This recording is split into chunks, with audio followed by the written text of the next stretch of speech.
അതുകൊണ്ട് പ്രിയമുള്ള സഹോദരങ്ങളെ, നമുക്ക് റഹ്മത്ത് ലഭിക്കണോ? അല്ലാഹ് നമുക്ക് 4 കാര്യങ്ങൾ പെട്ടെന്ന് പറഞ്ഞ് നമുക്ക് അവസാനിപ്പിക്കണം. ഇനി നമുക്കധികം സമയമില്ല. 12:30 തങ്ങളെത്തുമ്പോ നമുക്ക് ഇവിടെ നിന്ന് പിരിയണമല്ലോ. ദുആ ചെയ്തിട്ട് അലി ഇബ്നു അബീ ത്വാലിബ് റളിയല്ലാഹു തആല അൻഹുവും ഉസ്മാൻ ഇബ്നു അഫ്ഫാൻ തങ്ങളും പറയുകയാണ്, പ്രിയപ്പെട്ട അലിയെ, നമ്മുടെ പ്രിയപ്പെട്ട കരളിന്റെ കഷണങ്ങളായ മാതാപിതാക്കളുണ്ടല്ലോ, ആ പ്രിയപ്പെട്ട മാതാപിതാക്കളെ വന്ന് ചെന്ന് കാണേണ്ടുന്ന ബാധ്യത നമുക്കുണ്ടല്ലോ അലിയേ. അലി ഇബ്നു അബീ ത്വാലിബ് റളിയല്ലാഹു തആല അൻഹു ഇത് കേട്ടപാടെ കരയുകയാ. കരഞ്ഞുകൊണ്ട് പറയുന്നു, പ്രിയപ്പെട്ട ഇത് പറയുമ്പോൾ എന്റെ മനസ്സിന്റെ ഉള്ളിൽ വേദന വരികയാണ്. ഇത് പറയുമ്പോ എന്റെ മനസ്സിന്റെ ഉള്ളിൽ വേദന വരികയാണ്. എന്താണ് വേദന എന്നറിയോ? റമളാനിന്റെ 1-ാമത്തെ ദിവസം എന്നെ കാണാ ഒരു സ്വഹാബി വന്നു. എന്റെ ചാരത്തേക്കൊന്ന് കടന്നു വന്നിട്ട് വാവിട്ട് നിലവിളിച്ച് പൊട്ടിക്കരഞ്ഞു. ഞാൻ ചോദിച്ചെന്തേ കരഞ്ഞു പോകുന്നത്? അവിടെ നിന്ന് പറഞ്ഞു, അലിയാര് തങ്ങളെ, ഇത്രയും നാൾ ഞാൻ നോമ്പ് നോക്കുമ്പോ, നോമ്പ് പിടിക്കുമ്പോ, നോമ്പ് തുറക്കുമ്പോ, അത്താഴം കഴിക്കുമ്പോ എന്റെ സ്നേഹനിധിയായ ബാപ്പയും ഉമ്മയും ഉണ്ടായിരുന്നല്ലോ, ഇന്നവര് ഖബറിലാണ്, അവരിന്ന് പച്ചമണ്ണിലാണ്. അവരില്ലാത്ത ഒരു റമളാൻ നമ്മളിലേക്കൊന്ന് കടന്നു വരുമ്പോ മനസ്സ് പൊട്ടിപ്പോവുകയാണ് അലിയേ. ആ ചെറുപ്പക്കാരന്റെ നിഷ്കളങ്കമായ കണ്ണുനീര് കണ്ടപ്പോ നിങ്ങൾ പറഞ്ഞതും വെച്ച് ഞാനൊന്ന് ഓർത്തുപോയപ്പോ വല്ലാതെ കരഞ്ഞു പോയതാണ്. എന്റെ പ്രിയമുള്ളവരെ, പരിശുദ്ധമായ റമളാനിന്റെ മഹത്വം നിങ്ങൾക്ക് ലഭിക്കണോ? റമളാന് കഴിയുമ്പോ ഹൃദയത്തിന്റെ ഉള്ളിൽ കറുത്ത പുള്ളികളില്ലാത്തവരായിട്ട്, ഹൃദയം ശുദ്ധമായവരായിട്ട്, ഉമ്മയുടെ ഗർഭാശയത്തിന്റെ അകത്തട്ടിൽ നിന്ന് കടന്നുപോയി ഒരു പാപവും ചെയ്യാത്ത കുട്ടിയെ പോലെ എന്റെ പ്രിയമുള്ളവരെ, ചെറുപ്പക്കാരാ, പൊന്നുമോളെ, കടന്നു പോകണോ? അതിനെന്ത് ചെയ്യണമെന്നറിയോ? വീടിന്റെ ഉള്ളിലുള്ള മാതാവിന്റെ പിതാവിന്റെ പൊരുത്തം നിങ്ങൾ നേടണമെന്ന് സയ്യിദുനാ ഉസ്മാൻ ഇബ്നു അഫ്ഫാൻ റളിയല്ലാഹു തആല അൻഹു പറയുകയാണ്. എന്റെ പ്രിയപ്പെട്ട ഉപ്പമാരോട്, ചെറുപ്പക്കാരോട് പറയുകയാണ്, അലിയാർ തങ്ങൾ കരഞ്ഞിട്ട് ശബ്ദം വെളിയിലേക്ക് വീണ്ടും വന്നു. ഉസ്മാൻ ഇബ്നു അഫ്ഫാൻ തങ്ങൾ ചോദിച്ചു പോവുകയാണ്, അല്ല അലിയേ, ഉമ്മാന്റെ കഥ പറഞ്ഞിട്ട് അവസാനിച്ചില്ലേ? പിന്നെന്തിനാ നിങ്ങളുടെ ശബ്ദം ഉയർന്നത് കരച്ചില്? ഉടൻ തന്നെ പറയുന്നു, അല്ല ഉസ്മാൻ, റമളാനിന്റെ 3-ാമത്തെ ദിവസത്തെ മസ്ജിദുൻ നബവിയിൽ ഇരിക്കുമ്പോ അല്ലാഹുവേ, ഒരു ചെറുപ്പക്കാരൻ ഓടി വന്നിട്ട് പറഞ്ഞു, എന്റെ പ്രിയപ്പെട്ട ബാപ്പച്ചി മരിച്ചിരിക്കുകയാണ്, എന്റെ ഉപ്പ വിട പറഞ്ഞിരിക്കുകയാണ്, എന്റെ കൈകൊണ്ട് ഇന്ന് വരെ ഞാൻ വെള്ളം കൊടുത്തിട്ടില്ല, എന്റെ ബാപ്പയെ ഞാൻ സ്നേഹിച്ചിട്ടില്ല, ബാപ്പയോട് എപ്പോഴും എനിക്ക് വെറുപ്പായിരുന്നു, ബാപ്പയോട് എപ്പോഴും എനിക്ക് ദേഷ്യമായിരുന്നു. കാരണം എന്നെ ചെറുപ്പകാലത്ത് എന്നോട് നല്ലതുപോലെ മിണ്ടാറില്ല, നല്ലതുപോലെ എന്നോട് സഹവസിക്കാറില്ല. അതുകൊണ്ട് എനിക്ക് ദേഷ്യമായതുകൊണ്ട് എന്റെ ബാപ്പാന്റെ ചാരത്ത് പോയിട്ടില്ല. ഇന്നെന്റെ ബാപ്പ ഇല്ലാത്തൊരു നോമ്പ് വരുമ്പോ എന്നാലും സഹിക്കുന്നില്ല. പറച്ചവനെ, ചിന്തിച്ചു നോക്കന്റെ പെങ്ങളെ, ഇന്നിവിടെ ഉമ്മാന്റെ മഹത്വങ്ങൾ ഒരുപാട് പറയുന്നവരാണ്, ഉമ്മയെ പറ്റി ഒരുപാട് ഓർക്കുന്നവരാണ്. എന്നാ നമ്മുടെ പാവപ്പെട്ട ബാപ്പയെ പറ്റി അറിയണം ചെറുപ്പക്കാരാ. നിങ്ങളൊന്ന് കാണുമ്പോ ദുനിയാവിന്റെ പുറത്തുകൂടെ അവർ നടന്നു പോകുന്നവരാണ്, അവര് നിങ്ങൾക്ക് വേണ്ടി സംസാരിക്കുന്നവരാ. നിങ്ങൾക്കറിയണോ, നിങ്ങളാവുന്ന മക്കളെ പോറ്റി വളർത്താ പ്രിയപ്പെട്ട ബാപ്പ നേരം വെളുക്കും മുമ്പ് എഴുന്നേക്കുന്നവരാണ്. അവരെഴുന്നേറ്റുകൊണ്ട് കടന്നു പോകുമ്പോ തലേ ദിവസം ജോലി ചെയ്തിട്ടുള്ള വേദന മാറിയിട്ടില്ല ചെറുപ്പക്കാരാ. കൈവേദനിക്കും വേദനിക്കുന്നുണ്ട്, ശരീരം വേദനിക്കുന്നുണ്ട്, പനി പിടിക്കുന്നുണ്ട്, തലവേദനിക്കുന്നുണ്ട്. പക്ഷേ അവര് കിടക്കൂല. അവരവിടെ എഴുന്നേറ്റിരുന്നിട്ടൊന്ന് പോയില്ലെങ്കിൽ എന്തേ എന്ന് ചിന്തിക്കുമ്പോൾ പെട്ടെന്ന് മനസ്സിന്റെ ഉള്ളിൽ ഓർമ്മ വരുന്നത്, പടച്ചവനെ എന്റെ പൊന്നുമോന് വളർന്നു വരികയാണ്, എന്റെ പൊന്നുമോള് വളർന്നു വരികയാ. എന്തിനേറെ ചിന്തിക്കേണ്ട ചെറുപ്പക്കാരെ, നമ്മളിവിടെ കടന്നു വന്നിരിക്കുമ്പോഴും പൊന്നുമക്കളെ നമ്മൾ ചിന്തിച്ചോ, നമ്മുടെ പലരുടെയും ബാപ്പമാരെവിടെ? ഈ ചുട്ടുപൊള്ളുന്ന ചൂടത്ത്, ഈ ചുട്ടുപൊള്ളുന്ന വെയിലിൽ പോലും മക്കൾക്ക് വേണ്ടി നോമ്പും നോറ്റുകൊണ്ടവര് പണിക്ക് പോയിരിക്കുകയാണ്, അവര് ജോലിക്ക് പോയിരിക്കുകയാണ്, അവര് കഷ്ടപ്പെടാൻ പോയിരിക്കുകയാണ്. നോമ്പ് തുറക്കുന്ന സമയം പോലും അവർക്ക് നേരെ വീട്ടിലേക്കൊന്നും എത്താൻ കഴിയുന്നില്ല. കാരണം എന്താണ്? മക്കളെന്നുള്ള പ്രതീക്ഷയാ. നമ്മളൊക്കെ പറയുന്നത് എന്താണ്? ബാപ്പ നമ്മളോട് മിണ്ടുന്നില്ലല്ലോ, ബാപ്പ നമ്മളോട് സംസാരിക്കുന്നില്ലല്ലോ, ബാപ്പ നമ്മളോട് എന്തേ ചിരിക്കാത്തത്? പൊന്നുമോനെ, നിന്റെ ബാപ്പയെ പോലെ നിന്നോട് സ്നേഹമുള്ളതാരാ? നിനക്ക് നിന്റെ ബാപ്പാന്റെ സ്നേഹം മനസ്സിലാക്കാ. നേരം വെളുത്തി എഴുന്നേറ്റ് പോകുന്ന ആ ഒരു കാര്യം മാത്രം നീ ഒന്ന് ചിന്തിച്ചാ പോരെ. നീ എവിടെ നിന്ന് കൂർക്കം വലിച്ചുകൊണ്ട് കിടന്നുറങ്ങുമ്പോഴും നിന്റെ പ്രിയപ്പെട്ട പിതാവ് നിനക്ക് വേണ്ടി ഒരു നേരത്തെ ഭക്ഷണത്തിന് വേണ്ടി ഇറങ്ങിത്തിരിച്ചവരാണ്. അവരിന്ന് വീട്ടിന്റെ ഉള്ളിൽ ശരീരങ്ങൾ ചുക്കിച്ചുളിഞ്ഞു പോയി. പടച്ചറപ്പേ, രോഗം പിടിപെട്ടു, വല്ലാത്ത അസ്വസ്ഥതായിട്ട് വീട്ടിൽ കഴിയുമ്പോ ഒന്നും പറയല്ലേ ചെറുപ്പക്കാരെ, അവരാക്ഷേപിക്കല്ലേ പൊന്നുമോളെ, അവരെ കുറ്റപ്പെടുത്തല്ലേ പെങ്ങളെ. മഗ്‌രിബിന്റെ സമയമാകുമ്പോ എല്ലാവരും പള്ളിയിൽ പോകുമ്പോ എന്തിനാ ബാപ്പാ നിങ്ങൾ ഇവിടെ ഇരിക്കുന്നത്? നിങ്ങൾക്ക് കൂടെ ഒന്ന് കടന്നു പോക്കൂടെ? അവര് പാവമാണ് ചെറുപ്പക്കാരാ, അവർക്ക് നടക്കാൻ കഴിയാത്തത് കൊണ്ടാണ്, ശരീരം വേദനിക്കുന്നത് കൊണ്ടാണ്, ആരോഗ്യം നഷ്ടപ്പെട്ടത് കൊണ്ടാണ്. മക്കൾ നോമ്പ് തുറക്കുമ്പോ വീട്ടിന്റെ ഉള്ളിൽ മക്കളോടൊപ്പം ഒരുമിച്ചിരുന്നു കൊണ്ട് നോമ്പ് തുറക്കാൻ ആഗ്രഹമുണ്ട്. എത്രയോ പ്രിയപ്പെട്ട വാപ്പമാര് വീട്ടിൽ മക്കളുള്ളപ്പോ കാത്തിരിക്കുമ്പോൾ പോലും ആ മക്കളും പ്രിയപ്പെട്ടവരും ഒരുമിച്ചിരുന്നിട്ട് നോമ്പ് തുറക്കുമ്പോ എന്തേ നിന്റെ വയസ്സായ പിതാവിനെ ഒന്ന് നിന്റെ അരികിലേക്കൊന്ന് പിടിച്ചിരുത്തിയിട്ട് ബാപ്പാ എന്നോടൊപ്പം ഇരുന്നു കൊണ്ട് നോമ്പ് തുറന്നൂടെ ബാപ്പാ എന്ന് ചോദിക്കാൻ നമുക്ക് കഴിയാതെ പോകുന്നത് എന്റെ പ്രിയമുള്ള ചെറുപ്പക്കാരാ. പരിശുദ്ധമാക്കപ്പെട്ട റമളാനിന്റെ ഇത്ഖും മിനന്നാറിന്റെ 10 അവസാനത്തെ 10 അതാ ഒരു പ്രിയപ്പെട്ട സ്വഹാബി പ്രിയപ്പെട്ട ബാപ്പായെ കൊണ്ട് മസ്ജിദ് നബവിയുടെ ചാരത്തേക്ക് വരികയാണ്. തോളത്തിട്ടുകൊണ്ട് വന്നു, തോളത്തിട്ടുകൊണ്ട് വരികയാണ്. അവിടുന്ന് പ്രിയപ്പെട്ട സിദ്ദീഖുൽ അക്ബർ റളിയല്ലാഹു അൻഹു ചോദിച്ചു പോകും, നല്ല മോനെ, ഈ റമളാനിന്റെ ഇത്ഖും മിനന്നാറിന്റെ 10 നിന്റെ പ്രിയപ്പെട്ട ബാപ്പച്ചാനെ തോളിൽ ഇട്ടുകൊണ്ട് വരാനുള്ള കാരണമെന്താണ്? നിന്റെ ബാപ്പയെ കൊണ്ടുവരാനുള്ള കാരണമെന്താണ്? ഉടൻ തന്നെ പറഞ്ഞു കൊടുക്കുന്നു, പ്രിയമുള്ള തങ്ങളെ, ഞാനിവിടെ നിന്ന് മസ്ജിദ് നബവിയിൽ നിന്ന് നോമ്പ് തുറന്നിട്ട് ഞാൻ എന്റെ വീട്ടിലേക്ക് ഒരു ദിവസം പോകുമ്പോ കിടക്കുന്ന കിടപ്പിൽ കിടന്നുകൊണ്ട് എന്റെ ബാപ്പാന്റെ കണ്ണു നിറയുന്നത് ഞാൻ കണ്ടു.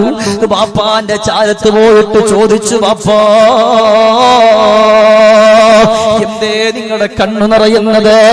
എന്തേ നിങ്ങൾക്ക് പറ്റിപ്പോയത്? പ്രിയപ്പെട്ട ഉപ്പാന്റെ കണ്ണുകൾ നിറയാൻ തുടങ്ങി. വീണ്ടും കവിൽ തടങ്ങളിലൂടെ കണ്ണുനീര് ധാരധാരയായി ഒലിച്ചു. അവിടുന്ന് എന്നെ ചേർത്ത് പിടിച്ചെന്റെ കവിൽ തടത്തിൽ മുത്തം തന്നു. എന്റെ പ്രിയപ്പെട്ട വാപ്പച്ചി എന്നോട് പതിഞ്ഞ സ്വരത്തിൽ പറഞ്ഞു, മോനെ, അല്ലാഹുവിന്റെ റസൂൽ നബി മുഹമ്മദ് മുസ്തഫ സല്ലല്ലാഹു അലൈഹി വസല്ലമ തങ്ങളുള്ളപ്പോ ബാപ്പ അവിടെ നല്ലതുപോലെ പള്ളിയിൽ പോയിരുന്നവരാണ്, നിസ്കരിച്ചിരുന്നവരാണ്, സുജൂദ് ചെയ്തിരുന്നവരാണ്. ഒരുപാട് സ്വഹാബത്തിരിക്കുമ്പോ ആ സ്വഹാബത്തിനോടൊപ്പം നോമ്പ് മുറിച്ചവരാണ്. ഇന്ന് ബാപ്പാന്റെ കൈകാലുകൾ തളർന്നുപോയി. എനിക്കൊരാഗ്രഹമുണ്ട്, പരിശുദ്ധമായ മസ്ജിദ് നബവിയിലെ ഒരൊറ്റ ദിവസമെങ്കിലും പോയിട്ട് നോമ്പ് തുറക്കാൻ ആഗ്രഹമുണ്ട്. അതുകൊണ്ട് എന്റെ ബാപ്പ എന്നോട് സംസാരിക്കാൻ കഴിയുന്നില്ലെങ്കിലും എന്റെ ബാപ്പാന്റെ ചുണ്ടിൽ നിന്ന് ഞാനതിനെ പഠിച്ചു മനസ്സിലാക്കി ഞാൻ എന്റെ ബാപ്പാനെ എടുത്തു തങ്ങളെ. പ്രിയപ്പെട്ട ബാപ്പയെ എടുത്തു, ബാപ്പാനെ കഴുകി വൃത്തിയാക്കി ഒരു മറ കെട്ടിയിട്ട് ആ മറയിൽ എന്റെ ബാപ്പാനെ ഞാൻ എടുത്തു. എന്റെ ബാപ്പാന്റെ കൈകാലുകളൊക്കെ കഴുകി കൊടുത്തു. എന്റെ ബാപ്പാക്ക് മലമൂത്ര വിസർജനം കിടക്കുന്ന കിടപ്പിൽ പോകും. മലവും മൂത്രവുമെല്ലാം കഴുകി വൃത്തിയാക്കി ഞാൻ എന്റെ പ്രിയപ്പെട്ട ഉപ്പാനെ നല്ലതുപോലെ കുളിപ്പിച്ചു ഒരുക്കി. ആ കിടക്കുന്ന കിടപ്പിലും ബാപ്പ ഒരൊറ്റ നോമ്പ് പോലും വിട്ടിട്ടില്ല, ഒരു നോമ്പും മുറിച്ചിട്ടില്ല. രോഗം കാഠിന്യമായിട്ട് പോലും, രോഗം അവിടെന്ന് മൂർച്ഛിച്ചിട്ട് പോലും നോമ്പ് അവിടെന്ന് വിട്ടിട്ടില്ല. പ്രിയപ്പെട്ട ബാപ്പാക്ക് നോമ്പാ. ബാപ്പ അവിടെന്ന് കുളിക്കുന്ന സമയത്ത് എന്തോ പറയുന്നത് കേട്ട് പ്രിയപ്പെട്ട ബാപ്പാന്റെ ചുണ്ടത്തേക്ക് എന്റെ കാത് കൊണ്ടുപോകുമ്പോ എന്റെ പ്രിയപ്പെട്ട ബാപ്പ പറയുന്നു, മോനെ ബാപ്പച്ചി നോമ്പുകാരനാണ്, ബാപ്പ നോമ്പുകാരനാ, വെള്ളം ഒഴിക്കുമ്പോ മോനൊന്ന് ശ്രദ്ധിക്കണം കേട്ടോ എന്ന് പറഞ്ഞിട്ട് നോമ്പിനെ സ്നേഹിച്ച് എന്റെ ബാപ്പയാണ്. എന്റെ ബാപ്പാനെ നല്ല വസ്ത്രത്തിൽ ഞാൻ ഇവിടെ കൊണ്ടുവന്നത് ഇന്ന് ബാങ്ക് വിളിക്കുമ്പോ ഈ മസ്ജിദ് നബവിയുടെ ചാരത്ത് വെച്ചിട്ട് എന്റെ പ്രിയപ്പെട്ട ബാപ്പയെ കൊണ്ട് നോമ്പ് തുറപ്പിക്കാൻ വന്നവനാണ് അബൂബക്കർ സിദ്ദീഖ് റളിയല്ലാഹു തആല അൻഹു. കടന്നിരിക്കുന്ന സ്വഹാബത്തിനോട് പറഞ്ഞു കൊടുക്കുകയാണ്, സ്വഹാബാ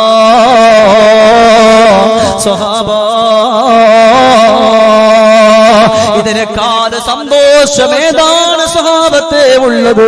റമളാനിൽ നിങ്ങളുടെ നോമ്പ് സ്വീകരിക്കാൻ, നിങ്ങളുടെ നിസ്കാരം സ്വീകരിക്കാൻ, നിങ്ങളുടെ സ്വതക്ക സ്വീകരിക്കാൻ, നിങ്ങളുടെ ഓരോ അമാലുകളും പടച്ചറപ്പ് സ്വീകരിക്കാൻ. ഇതുപോലത്തെ പ്രവർത്തനം നിങ്ങളിൽ നിന്ന് വന്നു പോയാൽ അതെത്രയോ സന്തോഷമാണ് സ്വഹാബ. പടച്ചവനെ എല്ലാവരും ഇരിക്കുന്ന സമയത്ത് പടച്ചവന്റെ പള്ളിയിൽ നിന്നുകൊണ്ട് ബാങ്ക് കൊടുക്കുമ്പോ അല്ലാഹു അക്ബർ അല്ലാഹു അക്ബർ ബാങ്ക് കൊടുക്കുന്ന സമയത്ത് ഈ പ്രിയപ്പെട്ട സ്വഹാബി ചെയ്യുന്ന പണി എന്തെന്നറിയോ? അവിടുന്ന് പ്രിയപ്പെട്ട ബാപ്പയെ, കൊച്ചുമക്കളെ, നടക്കാൻ കഴിയാത്ത മക്കളെ എങ്ങനെയാണ് മാതാപിതാക്കളെടുത്ത് മടിത്തട്ടിൽ വെച്ചിട്ട് അവർക്ക് ഭക്ഷണം കൊടുക്കുന്നത്, അതുപോലെ പ്രിയപ്പെട്ട ബാപ്പാനെ രണ്ട് കൈ കൊണ്ട് താങ്ങിയെടുത്തു ഈ സ്വഹാബിയുടെ മടിയിൽ വെച്ചു. എന്നിട്ട് കാരക്കിയെടുത്ത് മെല്ലെ അതിനെ മയപ്പെടുത്തി ബിസ്മില്ലാഹ് എന്ന് പറഞ്ഞിട്ട് ബാപ്പാന്റെ ചുണ്ടിലേക്ക് വെച്ചു കൊടുത്ത് ബാപ്പാക്ക് വെള്ളം കൊടുക്കുമ്പോ സിദ്ദീഖുൽ അക്ബർ റളിയല്ലാഹു അൻഹു ഓടി വന്നിട്ട് പറഞ്ഞു, ബാപ്പാ ഈ സമയം നിങ്ങൾ എന്ത് ചോദിച്ചാലും അല്ലാഹു നിങ്ങൾക്ക് തരൂലേ ബാപ്പാ? നിങ്ങൾ ഇപ്പൊ ചോദിക്കാൻ ആഗ്രഹിക്കുന്ന ദുആ ഏതാണ്? ആ ദുആ ചെയ്യുമ്പോ ഈ സിദ്ദീഖിനെ കൂടെ വന്ന് ഉൾപ്പെടുത്തുവോ ബാപ്പാ? പടച്ചവനെ, കൈകാലുകൾ തളർന്നു പോയ ആ പ്രിയപ്പെട്ട ഉപ്പ അവിടുന്ന് പുന്നാര മകന്റെ മടിത്തട്ടിൽ വെച്ചിട്ട് കൈവക്കാൻ കഴിയില്ല, മെല്ലെ ദുആ ചെയ്തു, അല്ലാഹ് ഈ പരിശുദ്ധമായ മസ്ജിദ് നബവിയുടെ ചാരത്തന്നെ കൊണ്ടുവന്ന് എന്റെ പൊന്നുമോന് സ്വർഗം കൊടുക്കണേ അല്ലാഹ്, അവന് കാഫിയത്തുള്ള ദീർഘായുസ് കൊടുക്കണേ അല്ലാഹ്, മരിക്കുന്ന സമയത്ത് നല്ല സ്ഥലത്ത് വെച്ച് മരിപ്പിക്കണേ അല്ലാഹ്. പടച്ചവനെ, ഇനി പെട്ടെന്നാണ് എന്റെ പൊന്നുമോനെ മരിപ്പിക്കാതെ ഉദ്ദേശിക്കുന്നതെങ്കിൽ അവനെ സുജൂദിൽ മരിപ്പിക്കണേ അല്ലാഹ് എന്ന് പറഞ്ഞു ദുആ ചെയ്യും. അബൂബക്കർ തങ്ങൾ പറഞ്ഞു, ഈ ദുആക്ക് ഉത്തരമുറപ്പാ, എന്നെ കൂടെ ഒന്ന് ചേർക്കുവോ ബാപ്പാ എന്ന് പറഞ്ഞു പോയെങ്കിൽ എന്റെ പ്രിയമുള്ള ചെറുപ്പക്കാരെ, നമ്മളിന്ന് ഒന്നും കൊള്ളില്ല, കേവലം വിലയില്ല. ഇന്ന് വയസ്സായി പോയ ഉമ്മക്ക് വീട്ടിന്റെ ഉള്ളിൽ സ്ഥാനമുണ്ടെങ്കിലും പ്രിയപ്പെട്ട നമ്മളെ പോറ്റി വളർത്താൻ ഓടി നടന്ന പ്രിയപ്പെട്ട ബാപ്പാക്ക് സ്ഥാനമാനങ്ങൾ കൊടുക്കാത്ത ചെറുപ്പക്കാരാ, അല്ലാഹു നിന്റെ നോമ്പിനെ സ്വീകരിക്കൂല, പടച്ചറപ്പ് നിന്റെ ഒരു ഇബാദത്തിനെ സ്വീകരിക്കൂല, നിന്റെ ഒരു പ്രവർത്തനങ്ങളെയും അല്ലാഹു സ്വീകരിക്കൂല. സ്വീകരിക്കില്ല എന്ന് നമ്മളോട് പഠിപ്പിച്ചത് ഒരിക്കലും കളവ് പറയാത്ത മദീനത്തിന്റെ രാജകുമാര നബിയുനാ മുഹമ്മദ് മുസ്തഫ മുഹമ്മദുർ റസൂലുള്ളാഹി സല്ലല്ലാഹു അലൈഹി വസല്ലം. നമ്മുടെ ജീവിച്ചിരിക്കുന്ന മാതാപിതാക്കൾക്ക് അല്ലാഹു ആഫിയത്തുള്ള ദീർഘായുസ്സ് കൊടുക്കട്ടെ. വിട പറഞ്ഞു പോയ മാതാപിതാക്കളുടെ ഖബർ അല്ലാഹു തആല സ്വർഗ്ഗത്തിന്റെ സന്തോഷത്തിന്റെ വീടാക്കി അല്ലാഹു തആല മാറ്റുമാറാകട്ടെ. എന്റെ നിർത്താറായോ? കുറച്ചുകൂടെ മുന്നോട്ട് പോയ കുഴപ്പമുണ്ടോ? ആണുങ്ങൾ മാത്രം കുഴപ്പമില്ല, കാരണം നിങ്ങളുടെ ഒരു സന്തോഷം അറിയാൻ കുഴപ്പമില്ല എന്നുള്ളവർ ഒന്ന് കൈവയ്ക്കാൻ നോക്കട്ടെ. അൽഹംദുലില്ലാഹ് താഴ്ത്തിയിട്ടോളി. ഈ കരങ്ങൾ നാളെ ഹബീബിന്റെ ഹൗദുൽ കൗസർ മേടിച്ചു കുടിക്കാനുള്ള കരങ്ങളാക്കി അല്ലാഹു തആല മാറ്റട്ടെ. ഇല്ലേ, കണ്ണുള്ളപ്പോ കണ്ണിന്റെ വില അറിയില്ല. കഴിഞ്ഞ റമദാൻ നിങ്ങളൊന്ന് മനസ്സിരുത്തി ഇവിടെ വെച്ചൊന്ന് ചിന്തിക്കാൻ. കഴിഞ്ഞ റമദാനിൽ നിങ്ങളോടൊപ്പം ഒരുമിച്ചിരുന്നിട്ട് നോമ്പ് തുറന്ന നിങ്ങളുടെ വാപ്പ ഇന്നെവിടെ? പച്ചമണ്ണിലാണ്, പച്ചമണ്ണിലാണ്. ഇല്ലേ, പലരുടെയും ഉമ്മമാരെവിടെ, ചെറുപ്പക്കാരെവിടെ, സഹോദരങ്ങൾ എവിടെ, കൂട്ടുകാരെവിടെ? അല്ലാഹു സുബ്ഹാനഹു വ തആല മഗ്ഫിറത്ത് കൊടുക്കട്ടെ. ഉറക്കെ പറയും ബാപ്പാ, സന്തോഷം കൊടുക്കട്ടെ. സ്നേഹക്കടലാണോപ്പാ, സഹനത്തിൻ കനിയാണോപ്പാ, അലിവുള്ള മനമാണോപ്പാ, ജീവന്റെ ജീവനോപ്പാ, സ്നേഹക്കടലാണോപ്പാ, സഹനത്തിൻ കനിയാണോപ്പാ, അലിവുള്ള മനമാണോപ്പാ, ജീവന്റെ ജീവനോപ്പാ. ഒരുപാട് ഓടിയവ കരഞ്ഞു തളർന്നു അവർ, വേദന മാറ്റിയവ വല്ലാതെ തേങ്ങിയവർ, മക്കളെ ഓർത്തിട്ടവർ ഓടി ദുനിയാവില വേദന മാറ്റിവച്ച പുന്നാരി ചാട്ടിയോര്. ഉപ്പയെപ്പറ്റി ഉമ്മയെപ്പറ്റി ദിവസങ്ങളോളം അത് പറയാനുണ്ടാകും. എന്നാൽ എന്റെ അഭിപ്രായത്തിൽ അതിനേക്കാളും വാപ്പയെ പറ്റി പറയാനുണ്ടാകും. വാപ്പ ചിരിക്കുന്നില്ല, വാപ്പ എപ്പോഴും ഗൗരവമാണ്. എന്തേ കാരണം എന്നറിയോ? അത് വാപ്പാക്ക് നിങ്ങളോടുള്ള ദേഷ്യം കൊണ്ടല്ല, നിങ്ങളോടുള്ള വെറുപ്പ് കൊണ്ടല്ല, നിങ്ങളോടുള്ള നൊമ്പരം കൊണ്ടല്ല, ഇഷ്ടം കൊണ്ടാണ്. വാപ്പ എല്ലാത്തിനും ഒന്ന് അല്ലേ, മക്കൾക്കൊരു വേദന വന്നാൽ വാപ്പ പെട്ടെന്ന് കരയില്ല, വാപ്പ പെട്ടെന്ന് കരയില്ല, അടക്കി പിടിക്കും ആ വേദനകൾ. പക്ഷെ വാപ്പാക്ക് വിഷമമില്ലാഞ്ഞിട്ടല്ല, പക്ഷേ ഉപ്പ എന്ന് പറഞ്ഞാൽ ആ വീട്ടിലുള്ള മറ്റുള്ളവർക്ക് കൂടെ സമാധാനം കൊടുക്കുന്ന ആളാണ്. നിങ്ങൾക്കൊരു രോഗം വന്നാൽ നിങ്ങളുടെ ഉമ്മ കരയുമ്പോഴും വാപ്പ കരയില്ല.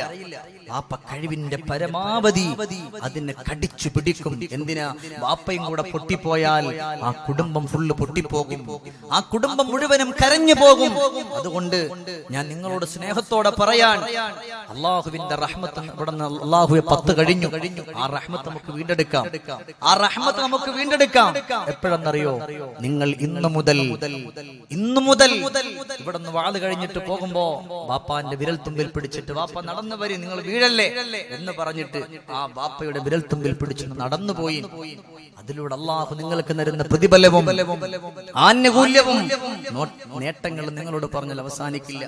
എന്തിനേറെ ഈ ഉള്ള പരിശുദ്ധമാക്കപ്പെട്ട റമളാനിൽ നമ്മളൊക്കെ വാപ്പാക്ക് വസ്ത്രമെടുത്ത് വെച്ചിട്ടുണ്ടായിരുന്നു, ഇല്ലേ? കഴിഞ്ഞ റമളാനിൽ എന്റെ അടുക്കൽ ഒരു പ്രിയപ്പെട്ട ചെറുപ്പക്കാരൻ വന്നിട്ട് കഴിഞ്ഞ പെരുന്നാളിന്റെ അന്നത്തെ ദിവസം അന്ന് രാവിലെ വന്നിട്ട് വല്ലാണ്ട് പൊട്ടിക്കറിഞ്ഞൊരു കഥയുണ്ട്. ഞാൻ പറഞ്ഞാൽ നിങ്ങൾക്ക് ബുദ്ധിമുട്ടാവോ? വാപ്പമാര് പറയും ബുദ്ധിമുട്ടാവോ? ഇല്ല. എന്തേ പറഞ്ഞത്? ഇത് ഞാൻ നിങ്ങളോട് പറയുമ്പോ നിങ്ങൾക്കൊരു മാറ്റം വരാനാണ്. നിങ്ങളാരും മാതാവിനെ പിതാവിനെ ബഹുമാനിക്കാത്തവരൊന്നും അല്ല എന്നെ പറയില്ല. നിങ്ങളൊക്കെ ബഹുമാനിക്കുന്നവരാണ്, അവരിഷ്ടപ്പെടുന്നവരാണ്, അവരോട് സ്നേഹമുള്ളവർ ഉറക്കം നാമിയും പറയും. അള്ളാഹു അവർക്ക് സ്വർഗം കൊടുക്കട്ടെ, അള്ളാഹു സന്തോഷം കൊടുക്കട്ടെ. നിങ്ങളുടെ ഈ കൂട്ടത്തിലില്ലേ താടി നിറച്ച നിങ്ങളുടെ വാപ്പ? ഇല്ല. ശരീരം വേദനിക്കുന്ന നിങ്ങളുടെ വാപ്പയില്ലേ? എന്തിനേറെ എന്നോട് ചെറുപ്പക്കാരൻ കടന്നു വന്നിട്ട് പറഞ്ഞതാണ്, ഇന്ന് വരെ പറയാത്തൊന്നും ഞാൻ പറഞ്ഞിട്ടില്ല, കണ്ണുകൊണ്ട് കാണാത്തത് ഞാൻ പറഞ്ഞിട്ടില്ല, അറിഞ്ഞതും അനുഭവങ്ങളെ പറഞ്ഞിട്ടുള്ളൂ. പ്രിയപ്പെട്ട ബാപ്പയോട്, എന്റെ പ്രിയപ്പെട്ട ചെറുപ്പക്കാരോട്, ഈ പരിശുദ്ധമായ റമളാനില് ഇന്നിവിടെ നമ്മൾ സ്വലാത്ത് ചൊല്ലിയിട്ട് പിരിയുമ്പോ, അല്ലാഹുവേ, ഇന്നിവിടെ ഇരിക്കുന്ന ഏതെങ്കിലും ഒരു മകളോ ഏതെങ്കിലും ഒരു മകനോ ഈ ബാപ്പയോട് ഉമ്മയോട് സ്നേഹത്തോടെ കടന്നു പോയാൽ ഇതിനേക്കാൾ സന്തോഷം ഷമീർ ദാരിമിക്കൊന്നുമില്ല, ശംഷാദ് ഉസ്താദിനൊന്നുമില്ല, ഇതിന്റെ സംഘാടകർക്കില്ല. അതുകൊണ്ടാണ് പറയുന്നത്, ഓടി വന്നിട്ട് കരഞ്ഞുകൊണ്ട് പറയുന്നു, ഉസ്താദ്, ഈ ഒരു ജോഡി വസ്ത്രം ഞാൻ കൊണ്ടുവന്നത് ഏതെങ്കിലും ഒരു പാവപ്പെട്ട ഉപ്പാക്കൊന്ന് കൊടുക്കാനാ, വസ്ത്രമെടുക്കാനില്ലാതെ പെരുന്നാളിന്റെ അന്നത്തെ ദിവസം നമുക്കൊന്ന് വീക്ഷിക്കണം.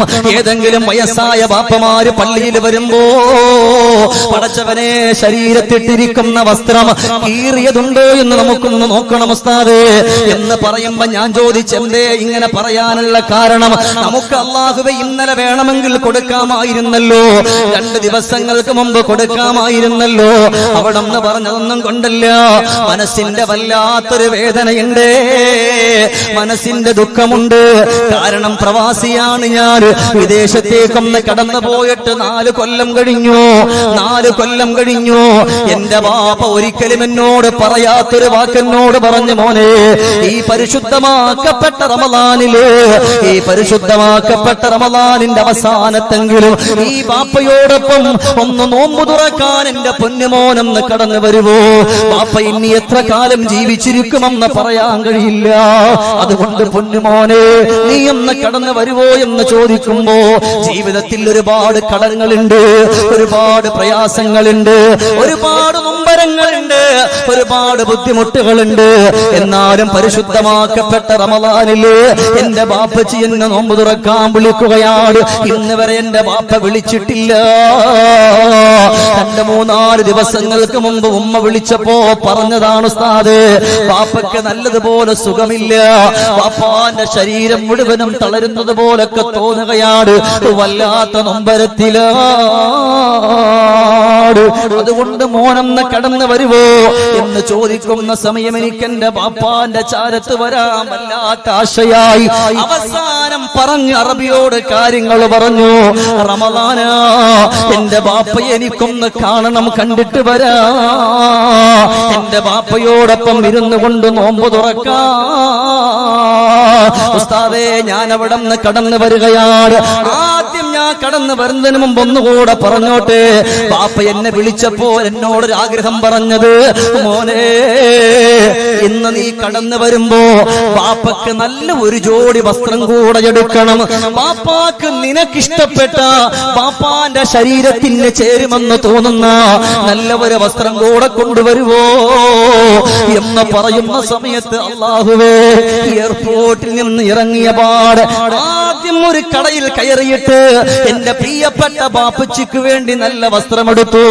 ആ വസ്ത്രവുമെടുത്ത് ഞാൻ എന്റെ വീട്ടിലേക്ക് വരികയാണ്. അല്ലാഹുവേ, എന്റെ വീട്ടിന്റെ ഉള്ളിലേക്കൊന്ന് കടന്നു വരുമ്പോ എന്റെ ബാപ്പച്ചിക്ക് എത്ര സന്തോഷമാണെന്നറിയോ, എന്റെ ബാപ്പയ്ക്ക് എത്ര ആനന്ദമാണെന്നറിയോ. എന്റെ പ്രിയപ്പെട്ട പുന്നാര ഉപ്പ എന്നോട് പറഞ്ഞു, മോനെ, നിന്റെ കൈ കൊണ്ട് തന്നെ ഈ ബാപ്പക്കെല്ലാം നീ ചെയ്തരണം. എന്റെ ബാപ്പ എന്നോട് മഗ്‌രിബിന്റെ തൊട്ട് മുമ്പുള്ള സമയം പറഞ്ഞു, ബാപ്പാക്കൊന്ന് കുളിക്കണമെന്ന് തോന്നുകയാണ്. പടച്ചവനെ, പാവപ്പെട്ട ബാപ്പയെ കണ്ടിട്ട് 4 കൊല്ലമായി. പ്രിയപ്പെട്ട ബാപ്പാനെ കുളിപ്പിച്ചു, ഞാൻ നല്ലതുപോലെ കുളിപ്പിച്ചു, ഉള്ളതിൽ നല്ല വസ്ത്രം ഇട്ടുകൊടുത്തു. അവസാനം ബാപ്പയെ കൊണ്ടുവന്നിട്ട് എല്ലാവരും ഒരുമിച്ചിരിക്കുന്ന ടേബിളിന്റെ ഭാഗത്ത് കൊണ്ടിരുത്തി. അവിടെ നിന്ന് ബാങ്ക് കേൾക്കുമ്പോ ബാപ്പ എന്നോട് പറഞ്ഞു, മോനെ, ഈത്തപ്പഴമെടുത്ത് ബാപ്പാക്ക് ബാപ്പയുടെ വായില് നീ ഒന്ന് വെച്ച് തരുവോ? എനിക്കെത്ര ഭക്ഷണം തന്ന ബാപ്പയാട്, എന്നെ എത്ര സ്നേഹിച്ച ബാപ്പയാട്, എന്നെ എത്ര ഇഷ്ടപ്പെട്ട ബാപ്പയാ. ആ പ്രിയപ്പെട്ട ബാപ്പ വന്ന് പറഞ്ഞ പാട് അവിടെ നിന്ന് ഞാൻ ബിസ്മില്ലാ ഈത്തപ്പഴമെടുത്ത് പ്രിയപ്പെട്ട ബാപ്പാക്കൊന്ന് കൊടുക്കുമ്പോ അത് വേടിച്ച് കഴിച്ചു. ബാപ്പ പറഞ്ഞു, മോനെ, 5 5 മിനിറ്റ് ഞാനൊന്ന് കിടക്കട്ടെ, നമുക്ക് ഒരുമിച്ച് ഭക്ഷണം കഴിക്കാം, ബാപ്പ ഒന്ന് കിടന്നോട്ടെ എന്ന് പറഞ്ഞിട്ട് എന്റെ ബാപ്പ പറയുമ്പോ എന്റെ പ്രിയപ്പെട്ട ബാപ്പാനെ മെല്ലെ പിടിച്ച് കിടക്കുന്ന കട്ടിലിൽ കൊണ്ടു കിടത്തി. എന്റെ പ്രിയപ്പെട്ട ബാപ്പ പറഞ്ഞു, കുറച്ച് കഴിഞ്ഞിട്ട് നമുക്ക് ഭക്ഷണം കഴിക്കാം. അല്ലാ അല്ലാ, എന്റെ ബാപ്പ കിടന്നിട്ട് പിന്നെ അനങ്ങുന്നില്ല. ബാപ്പയെ ഞാൻ പോയിട്ട് വിളിച്ചു, ബാപ്പാ ഒന്നെഴുന്നേക്കിൻ ബാപ്പാ, ഭക്ഷണം കഴിക്കണ്ടേ ബാപ്പാ. എന്റെ പ്രിയപ്പെട്ട ബാപ്പ പിന്നെ അവിടെ നിന്ന് സംസാരിച്ചിട്ടില്ല. എന്റെ ബാപ്പാന്റെ മയ്യത്ത് കൊണ്ടുവന്നിട്ട് പള്ളിക്കാട്ടിൽ വെച്ചു ഉസ്താദ്, ഈ പെരുന്നാളിന്റെ സുദിനത്തിൽ എന്റെ ബാപ്പാക്ക് ധരിപ്പിക്കാൻ കൊണ്ടുവന്ന വസ്ത്രമായത്. ഏതെങ്കിലും ഒരു പാവപ്പെട്ട ഒരു പിതാവിനെ കണ്ടുപോയാൽ ഈ വസ്ത്രമൊന്ന് കൊടുത്താൽ എന്റെ ബാപ്പാക്ക് അതിന്റെ പ്രതിഫലം കിട്ടുമല്ലോ, എന്റെ ബാപ്പക്ക് അതിന്റെ സന്തോഷം കിട്ടുമല്ലോ എന്ന് പറഞ്ഞുകൊണ്ട് നിറഞ്ഞ മനസ്സോട് കൂടിയിട്ട് അവിടെ നിന്ന് വന്നതാ. എന്റെ പ്രിയമുള്ള ചെറുപ്പക്കാരോട്, എന്റെ പ്രിയപ്പെട്ട വാപ്പമാരോട് പറഞ്ഞു പോവുകയാണ്, അല്ലാഹുവേ, കഴിഞ്ഞ റമദാനിൽ നമ്മളോടൊപ്പം ഒരുമിച്ചിരുന്ന് നോമ്പ് തുറന്ന ബാപ്പ ഖബറിന്റെ ഉള്ളിൽ, പ്രിയപ്പെട്ട ഉമ്മ ഖബറിന്റെ ഉള്ളിൽ, പ്രിയപ്പെട്ട സഹോദരങ്ങൾ ഖബറിന്റെ ഉള്ളിൽ. അതുകൊണ്ട് അടുത്തൊരു കൊല്ലം ഷമീർ ദാരിമി ഉണ്ടാകുവോ, നിങ്ങൾ ഉണ്ടാകുവോ, പ്രിയപ്പെട്ടവരുണ്ടാകുവോ പറയാൻ കഴിയില്ല. ഉസ്മാൻ ഇബ്നു അഫ്ഫാൻ റളിയല്ലാഹു അൻഹു പറഞ്ഞു കൊടുക്കുകയാണ്, അലിയേ, അവർ ജീവിച്ചിരിക്കുന്നവരാണെങ്കിൽ അവരോട് ചെന്നിട്ട് പൊരുത്തം ചോദിക്കണേ അലിയേ, അവരോട് കരുണ ചെയ്യണേ അലിയേ. അവര് പൊരുത്തപ്പെട്ട് തരുമ്പോഴാണ് പടച്ചവന്റെ റഹ്മത്തിന്റെ 10 കഴിഞ്ഞു പോയാലും അതിന്റെ പ്രതിഫലം അല്ലാഹു നമുക്ക് തരുന്നത് അലിയേ എന്ന് പറഞ്ഞുകൊണ്ട് അലിയാർ തങ്ങളോട് പറയുന്നു, ഇനി ബാപ്പയില്ലാത്തവരാണോ അവരെ മറക്കല്ലേ, അവരെ ഓർക്കാതിരിക്കല്ലേ, അവർക്ക് വേണ്ടി സ്വതക്ക ചെയ്യാതിരിക്കല്ലേ. ഇന്നീ പരിശുദ്ധമായ സദസ്സിൽ വെച്ചുകൊണ്ട് ഞാൻ നിങ്ങളോട് ചോദിക്കുകയാണ്, പടച്ചവനെ, പ്രിയപ്പെട്ട ബാപ്പയോട് സ്നേഹമില്ലാത്തവർ കാണില്ല. ബാക്കിയുള്ള 2 കാര്യങ്ങള് 2 മിനിറ്റ് കൊണ്ട് ഇൻഷാ അല്ലാഹ് ഞാൻ നിങ്ങളോട് പഠിപ്പിച്ചിട്ടേ വിടൂ. അള്ളാഹുവിന്റെ നരകത്തിൽ നിന്ന് രക്ഷപ്പെടുന്ന ഒരു ചെറിയൊരു ദിക്ർ ഇന്ന് ഞാൻ നിങ്ങൾക്ക് പഠിപ്പിച്ചിട്ടായിരിക്കും ഇൻഷാ അല്ലാഹ് പിരിയുക. അതിനു മുമ്പായി ഞാൻ നിങ്ങളോട് ചോദിച്ചു പോകട്ടെ, നിങ്ങൾക്ക് വേണ്ടി ലക്ഷക്കണക്കാന രൂപകൾ മാറ്റിവെച്ച പടച്ചറപ്പേ, കിട്ടുന്നതിന്റെ ഓരോ ഓഹരിയും അവിടെ നിന്ന് ബാക്കി അവിടെ നിന്ന് ബാങ്കിന്റെ ഉള്ളിൽ കൊണ്ടുവന്നിട്ട് പ്രിയപ്പെട്ട മക്കൾക്കെന്ന് പറഞ്ഞ് മാറ്റിവെച്ച പ്രിയപ്പെട്ട ബാപ്പ, ആ പ്രിയപ്പെട്ട ബാപ്പായ ഈ പരിശുദ്ധമായ സദസ്സിൽ നമുക്കും ഓർക്കണ്ടേ പെങ്ങളെ. ഉമ്മ, എന്തിനേറെ ഒരു ബാപ്പ മകളെ കല്യാണത്തിന്റെ കാര്യം പറഞ്ഞു ഓടി വന്നിട്ട് പറഞ്ഞു, ഉസ്താദേ, ഒന്നും ശരിയായിട്ടില്ല, കല്യാണം അടുത്ത ആഴ്ചയാണ്, എന്ത് ചെയ്യുമെന്നറിയില്ല, നൊമ്പരമാണ്, എന്നാലും മകളെ കെട്ടിച്ചയക്കണ്ടേ എന്ന് പറഞ്ഞിട്ട് പ്രിയപ്പെട്ട ആ ഉപ്പ കരഞ്ഞിട്ട് പറയുമ്പോ ഞാൻ ചിന്തിച്ചു പോയി, അല്ലാഹുവേ, ഓരോ പിതാവിന്റെ അവസ്ഥ ഇതാണ്. പെൺമക്കളെ കെട്ടിച്ചയക്കുമ്പോ അവർക്ക് പണ്ടം കൊടുക്കാനൊന്നുമില്ലെങ്കിലും ആരുടെ കൈകാല് പിടിച്ചെങ്കിലും എത്ര നാണം കെട്ടെങ്കിലും ബാപ്പ കൊടുക്കാറുണ്ട്. എന്നാ 10 പവനും 20 പവനും 30 പവനും ഈ പ്രിയപ്പെട്ട മക്കൾക്ക് വേണ്ടി കൊടുക്കാറുണ്ട്. എന്നാൽ ഈ പരിശുദ്ധമായ സദസ്സിൽ വെച്ച് അള്ളാഹുവിന്റെ ഖുർആൻ പഠിക്കുന്ന മക്കളുടെ സ്ഥാപനത്തിന്, ആ ഖുർആനിന്റെ വില്ലേജിന് ഞാൻ നിങ്ങളോടൊന്ന് ചോദിച്ചാ പെങ്ങളെ, നിങ്ങളുടെ പ്രിയപ്പെട്ട ബാപ്പച്ച് നിങ്ങൾക്ക് തന്നുപോയ 10 പവൻ വേണ്ട, 20 പവൻ വേണ്ട, 30 പവൻ വേണ്ട, ചെറിയ ഒരു സ്വർണമെങ്കിലും ബാപ്പ തന്നതിന്റെ ഒരൽപ്പം പ്രിയപ്പെട്ട ബാപ്പിച്ചാന്റെ കബറിടത്തിലേക്കൊന്ന് കൊടുക്കാൻ പറ്റുവോ? പരിശുദ്ധമാക്കപ്പെട്ട ബാപ്പിച്ചാന്റെ കബറ് സന്തോഷത്തിന്റെ വീടാക്കാൻ പറ്റുവോ? അല്ലാഹുവേ, റഹീമായ അല്ലാഹ്, നമ്മുടെ പ്രിയപ്പെട്ട സംഘാടകര് കടന്നു വരുമ്പോ അല്ലാഹ് നിറഞ്ഞ മനസ്സോടുകൂടി കൊടുക്കുന്നത് അവരെ നീ കബൂലാക്കണേ അല്ലാഹ്, അവരെ സ്വീകരിക്കണേ അല്ലാഹ്, അർഹമായ പ്രതിഫലം കൊടുക്കണേ അല്ലാഹ്, സന്തോഷം നിറച്ചു കൊടുക്കണേ അല്ലാഹ്. പ്രിയപ്പെട്ട വാപ്പമാര് ഒന്നുമില്ല, ഉസ്താദേ, ഞാൻ ഒരു 25 ചാക്ക് സിമന്റോ അല്ലെങ്കിൽ ഒരു 11 ഞാൻ ഇവിടെ വെച്ചുകൊണ്ട് കൊടുക്കാൻ ഞാൻ ആഗ്രഹിക്കുകയാണ്. ഒരിക്കലും നഷ്ടപ്പെടൂല. ലാ തങ്കത്യോ അബദാ. ഇന്നിവിടെ വെച്ചുകൊണ്ട് നിങ്ങൾ ചെയ്യുന്ന ഈ ഹദിയ ലോകം അവസാനിക്കുന്നത് വരെ ഈ കൊടുത്തവരൊക്കെ മരണപ്പെട്ടു പോയാൽ പടച്ചവനെ പാവപ്പെട്ട മക്കൾ ഖുർആൻ ഓതുമ്പോ ഫാത്തിഹ ഓതുമ്പോ ഒരു അലിഫ് എഴുതുമ്പോ തജ്വീദ് പഠിക്കുമ്പോ അതിന്റെ നിയമങ്ങൾ പഠിക്കുമ്പോ അത് പഠിപ്പിക്കുമ്പോ അല്ലാഹ് മുറിഞ്ഞു പോകാതെ അതിന്റെ മിസ്ൽ സവാബ് കബറിടത്തിലേക്ക് വരൂലേ? നമ്മുടെ മക്കൾ വന്നിട്ട് ദുആ ചെയ്തില്ലെങ്കിൽ എന്താ? നമ്മുടെ പ്രിയപ്പെട്ടവര് വന്ന് ദുആ ചെയ്തിട്ടില്ലെങ്കിൽ എന്താ? ഈ പൊന്നുമക്കൾ ഓതുമ്പോ അതിന്റെ സവാബ് കബറിടത്തിലേക്ക് വേണ്ടേ ബാപ്പാ? അതുകൊണ്ട് പടച്ചവനെ, ബഹുമാനപ്പെട്ട സയ്യിദന്മാര് കടന്നു വരാനിരിക്കുന്ന വേദിയാണ്, ദുആക്കുത്തരമുള്ള വേദിയാണ്, ഒരുപാട് സ്വാലിഹീങ്ങളുള്ള വേദിയാണ്, സ്വാലിഹാത്തുക്കളുള്ള വേദിയാ.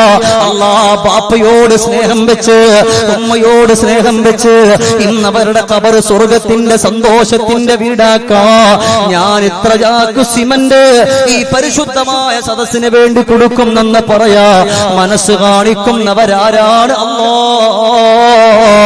അവർക്ക് ഇതിന്റെ മിഥില സവാബ് നീ കൊടുക്കണേ അല്ലാഹ്. മോശമാക്കല്ലേ അല്ലാഹ്.